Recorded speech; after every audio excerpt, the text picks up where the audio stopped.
Howdy y'all, we back to talk about one of the all-time greats, Half-Life 2. Half-Life 2 was released in 2004 on the PC and later the Xbox, and then re-released as part of the Orange Box in 2007. According to legend, Half-Life 2 is set about 20 years after the events that transpired at the Black Mesa Research Facility, and it follows the infamous silent protagonist Gordon Freeman as he makes his way through a bleak apocalyptic future. Like a lot of people, I'm a huge fan of the original Half-Life that was released in 1998, played through the campaign and all its expansions. So let's hear from somebody who didn't have that experience.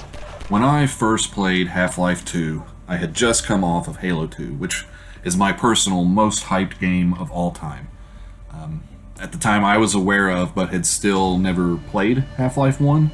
When I got a PC that could run it, the game looked really old, and so now that I had fulfilled my destiny and lived long enough to play the sequel to my favorite game of all time still, Halo Combat Evolved, it was time for me to dip in and see what all the fuss was about with this other big first-person shooter that winter. So I go into it expecting, a competitor to Halo 2. It's got similar review scores, it's a first-person shooter, here we go.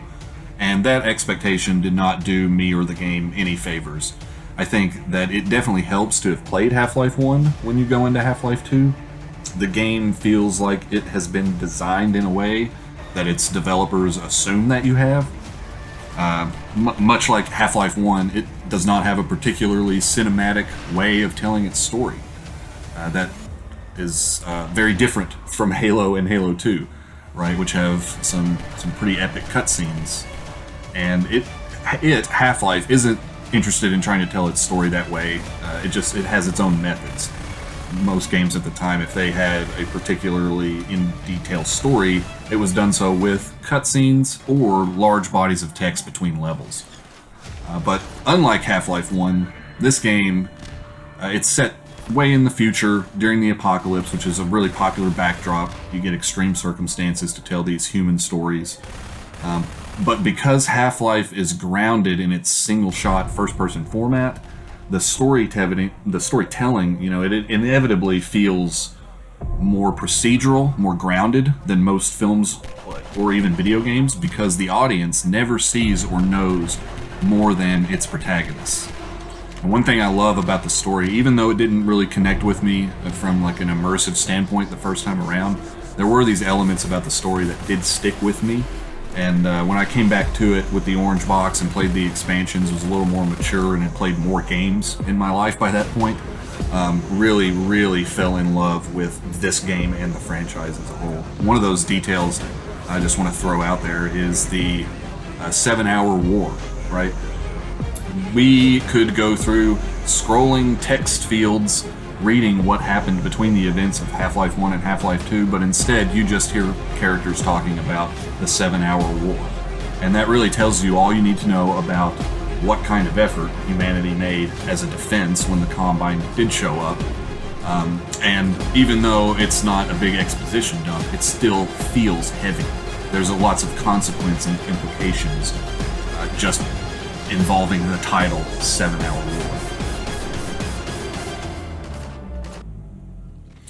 Now, like a game I mentioned, Halo Combat Evolved, and another game that would come out a year later, Monolith Sphere, this game nails its encounter pacing and ambience.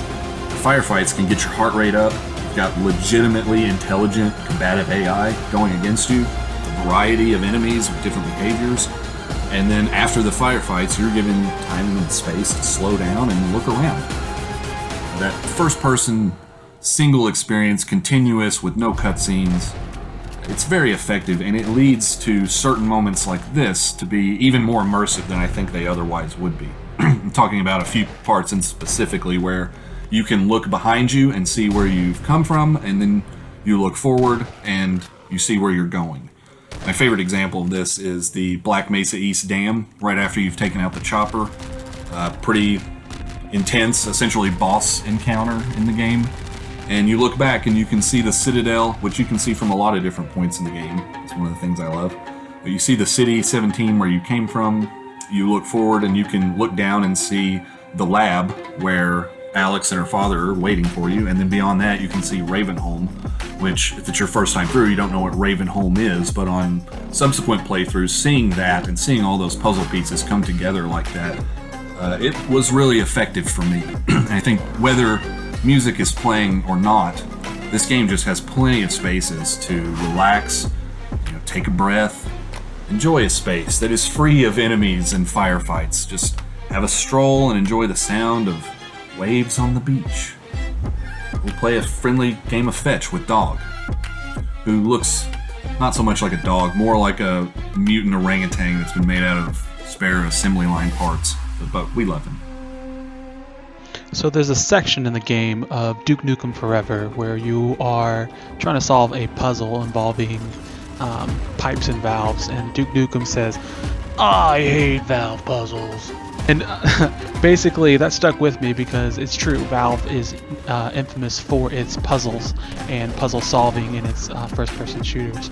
Half-Life 1 was more heavily burdened with it, and in Half-Life 2 you're going to run into those puzzles and those conundrums that you have to find your way through, but it's less emphasis on the platforming and on the puzzle solving, more emphasis on the shooting, whether it's using the environment to destroy your enemies or just straight up taking them out with a couple blasts from the shotgun. The enemy AI is great. You'll often find them maneuvering on you or hiding behind cover to take you out, and the weapons pack a potent punch. These powerful weapons can be used to take on a variety of enemies, like the shotgun for zombies and combines, or if you move on to a bigger enemy, say like a giant flying water bug that shoots at you with a machine gun, you got the rocket launcher. All these battles and fights take place in a variety of atmospheres and environments that are just awesome to behold. One of my favorite weapons is the crossbow. This thing packs a serious punch and is capable of taking out enemies with one shot. I just find it really satisfying aiming down the sights and hearing that powerful thump as I let one of the bolts go and send an enemy flying or falling to his death. Second place probably goes to the revolver. This thing's based on the Colt Anaconda, one of my dream weapons, and just that powerful punch, that powerful shot that is capable of taking out enemies in a single blow is really satisfying as well. Honorable mention, we're going to go with the SMG with the grenade launcher attached. This thing mows enemies down, and then when it doesn't work, you got the grenade launcher, and it's just really satisfying launching that noob tube and taking them out. What about you, Cory? What do you like about these weapons? The guns in this game kick ass. The pistol, first off, feels very nimble. You can really feather that trigger on it, get it going as fast as you can click or pull the trigger if you're on console. I think that it's similar to the pistol in Counter-Strike, obviously, but ever since Half-Life 2 reached mass appeal, I think a lot of first-person shooters have taken inspiration from this pistol and tried to have sort of a sidekick weapon that embodies a lot of what this gun feels like. Even recently with Halo Infinite, the sidekick in that feels like a very similar sensation when you're firing the sidekick. My favorite is the pulse rifle. The sound this gun makes when you're unloading on antlions or a group of combine, it is just so satisfying. Very punchy in aesthetics and in delivery on your targets. Close second would be the shotgun. I love and chuckle at the fact that they essentially just took a Spaz 12 and then turned the ammo tube into a secondary barrel for your secondary fire. Essentially, when you pull that secondary fire trigger, you just turn very briefly into the double barrel shotgun from Doom 2.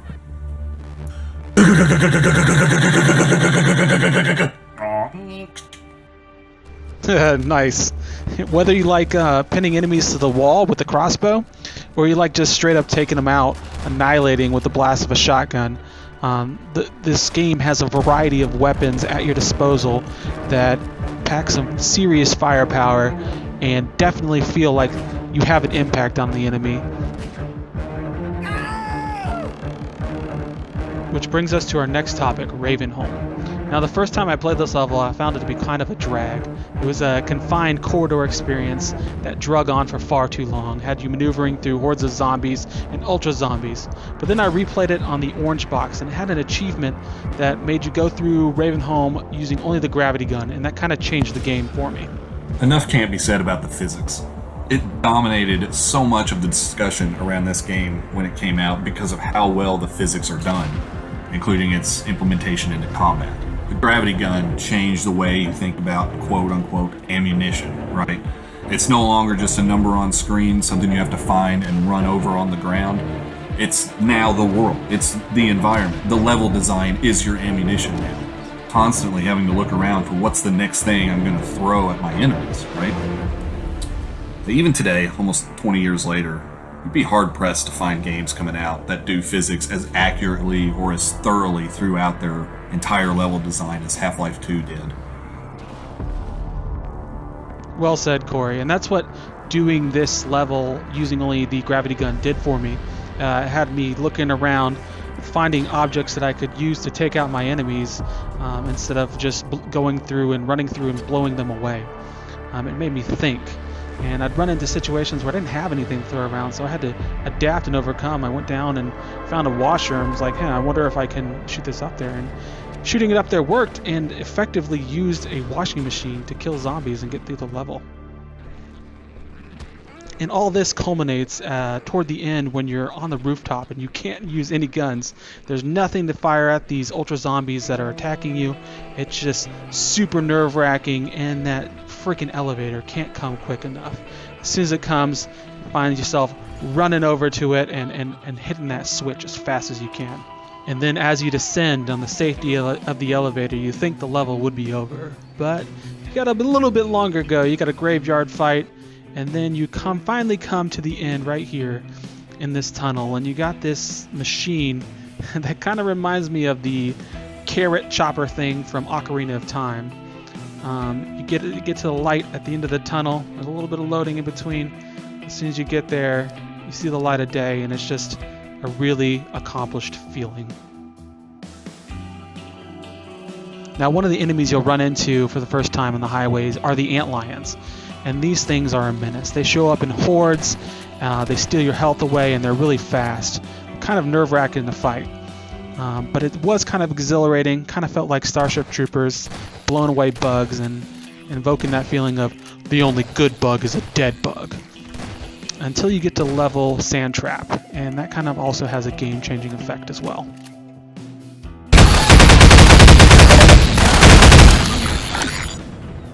Dear God! Poor Laszlo! The finest mind of his generation! Had come to such an end. Let's take a moment of silence for Laszlo. The level Sandtrap has you maneuvering across rocks or various other debris in order to avoid stepping on the sand. You step on the sand, it attracts the antlions, much in the vein of the movie Tremors, where stepping on the dirt would attract the monsters. So there's an achievement that you can get by completely avoiding the sand and using various debris and other objects to platform your way across. You can always go in gun blazing, taking out as many antlions as you want, but you get an achievement for taking the slow, quiet approach. And that level kind of culminates in this boss fight with the giant antlion queen. And this is you'll fight a few of these throughout the game, but this is the first time, or the only time, that you're going to encounter little antlion minions. And then you get a weapon after defeating her that changes the antlions from a menacing foe to a valuable ally. So you get this little pouch that summons them, and you use them to your advantage to take out Combine, and you have it through like 2 or 3 levels, and it's really fun. And you can actually get an achievement for getting a certain amount of kills with these antlions.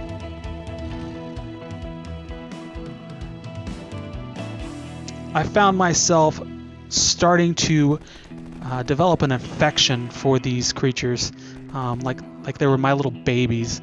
And whenever the Combine took them out or murdered them, it really pissed me off. So they definitely paid for their mistakes with a couple crossbow bolts. But I just thought that was really interesting how they were able to flip your emotion from hating this creature so much to actually caring about them. Time to talk about some jank! Now, if I had to critique the game, I have 3 complaints. First, the music never plays long enough. When you do get a good beat going, or a nice riff for an action scene, a real moody, atmospheric piece starts playing, it inevitably fades out too soon, or you die and you reload and the music is just gone, not playing. So that's a bummer, because the music is stellar. I want to hear more of it. Number 2, and this is more a critique of the source engine than the game itself, but the loading screens in this game. They are distracting. They will stop the music that I just mentioned, which is so awesome. And they become predictable enough that when you go into a tunnel or a hallway, you expect that you're going to get one. And that right there is the opposite of immersive. And then lastly, number 3, probably my most critical issue, is that I just think that the pacing could be tightened. Some of the areas tend to go on a tad too long. Like Waterworks, portion of the game where you're in the boat, or Water Hazard, sorry. This is one example. I feel like that goes on a little bit too long before you get the gun attachment. And my least favorite area, I think the most egregious portrayer of this complaint, is Ravenholm. I just think it goes on too long. But I also recognize that at the time, length of a first-person shooter was a big sticking point for reviewers in the press. That directly affects your review scores, and therefore your sales and your revenue. So a little extra bloat in a first-person shooter's pacing was hardly a negative at the time. I think that now, as we've all matured and we all play more games, the expectation for first-person shooters is not that you have to be 20 hours long. And I think that that is one of the only ways in which this game shows its age. Those are some very good points, and I mostly agree. I mean, I kind of found myself growing fond of Ravenholm, but I also found a lot of jank in this mission, like this Vortigaunt that would not move out of my way. It didn't break the game. I managed to figure out a solution to the problem. I just worried about the Vortigaunt's safety. Luckily, he was able to move out of the way and open up the doorway for me to exit. And then I found a couple of things with the antlions. Like I had this enemy in this tower, and the antlion decided to go through the roof. No big deal. And then comes out like, hey, I did it. Then we get into the good part, the orange box achievements. This game is full of great achievements. Right from the very beginning, you have the option to choose one of 2 achievements, either submissive or defiant, and I chose violence. But you have plenty of awesome achievements to get throughout this game. Another one is tossing a enemy's grenade back at him. I found this really fun. And then you have scoring a point with Dog's Ball. In the water hazard level, you're able to come across, if you find this little secret tunnel, you'll come across a Vortigaunt hidden in a cave. It's called Find the Singing Vortigaunt. I want you to listen to this beautiful voice right here. Beautiful, my dude, beautiful. The achievement didn't pop because I had already accomplished it, apparently. And then, what are you doing this John, man? I'm gonna kill some Combine with it. Boom. Flushed, baby. A cool one on the highway level has you stopping here and doing some targeted advertising. What does that mean? That means you run over here to this little part of the level, grab this crossbow, and you pin that enemy to that billboard.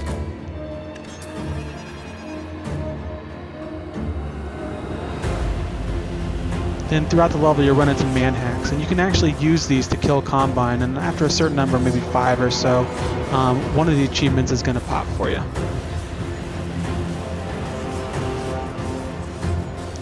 Now this next part is one of my favorite in the games. Just awesome setting where they turn out the lights on you see the glowing eyes, and if you shoot one of the energy balls, you can take out 5 enemies and get yourself an achievement.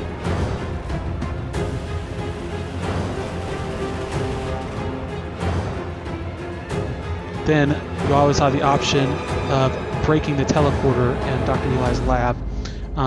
You can do this at the beginning, or you can do it when you go back to the lab.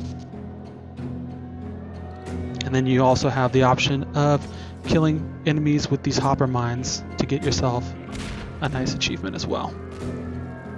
There's a chapter in the original Half-Life called Unforeseen Consequences, and I found this really fitting for this next section.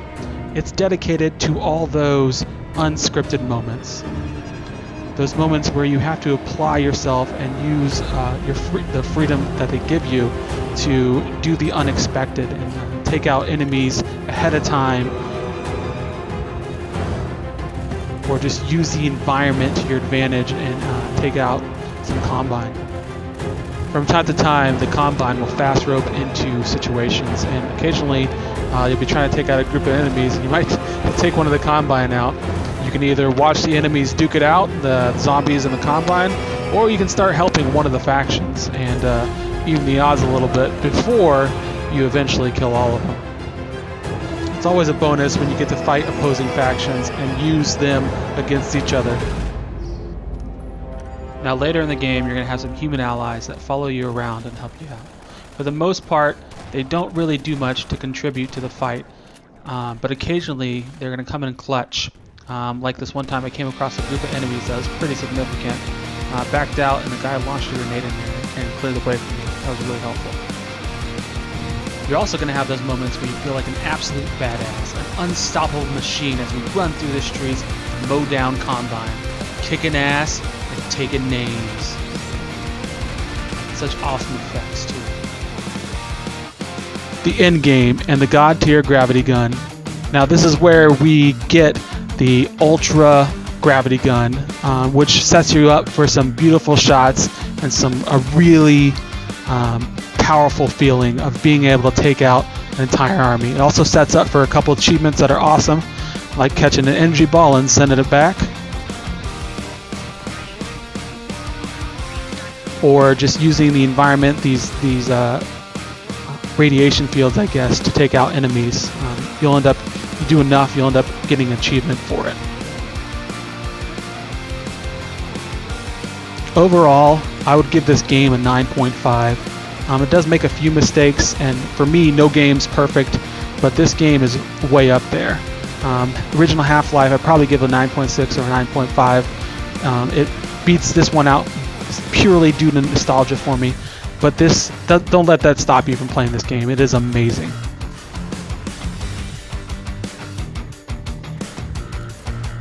Just these shots of taking out enemies and sending them launching to their death or flying across the room is really satisfying and ups the experience of this last level, which can drag on except for these really entertaining moments and those really unexpected things.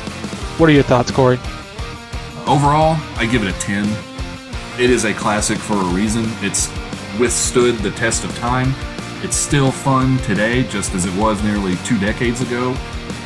Lots of games have borrowed inspiration or flat out ripped off elements of storytelling, particularly environmental storytelling. I don't think that many games actually do it much different now. How many Fallout scenarios have you seen where you walk into a room and there's a corpse in front of a TV with a journal next to him?